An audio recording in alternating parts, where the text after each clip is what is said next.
আজ একটা মজার কথা বলি। দেখবেন আপনার স্বামীর যখন টাকা পয়সা কম থাকবে, আপনাকে এবং আপনার স্বামীকে পরিবারের কেউ গুরুত্ব দেবে না, দিলেও খুব কম দেবে। এমনকি তার মা, বাবা, ভাই, বোন, জেঠু, বড়মা, দাদা, বৌদি কেউ না, তাকে গুরুত্বহীন মনে করবে। কিন্তু গুরুত্ব দেবে ওই আপনার পাশের মানুষটি, আপনার স্ত্রী এবং আপনার সন্তান। এই দুটো মানুষ ছাড়া আপনাকে কেউ গুরুত্ব দেবে না, পুরো গুরুত্বহীন মনে করবে। কিন্তু যখনই দেখবেন আপনার স্বামীর পকেটে টাকা আসতে শুরু করেছে, তখন দেখবেন শাশুড়ি মানে ছেলের মা বলবে আমার সন্তান, আর বাবা, ভাই, বোন তখন বলবে আমার সন্তান, আমার ভাই, আমার দাদা বলে আপনাকে আঁকড়ে ধরবে। কিন্তু ওই পুরুষটার যখন পকেটে টাকা আসে না, তখন ওই পুরুষটার কাছে সবাই আপন হয়ে যায়। আউট হয়ে যায় একমাত্র তার বউ আর বাচ্চাটা।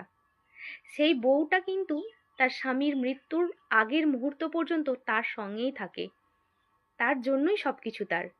কিন্তু সব থেকে আগে টাকা পাওয়ার পর তাকেই ভুলে যায়। এই কথাগুলো অনেক পুরুষ মানুষ মনে করে না, এগুলো তাদের মনে থাকে না। যাদের হারে ও আপন ভাবে মা, বাবা, ভাই, বোন, দাদা, দিদি, তারা হচ্ছে মধু খাওয়া মৌমাছি। আর এই কথাটা যে বুঝেছে বা যারা বোঝে ভালো, আর না বুঝলে তেজপাতা।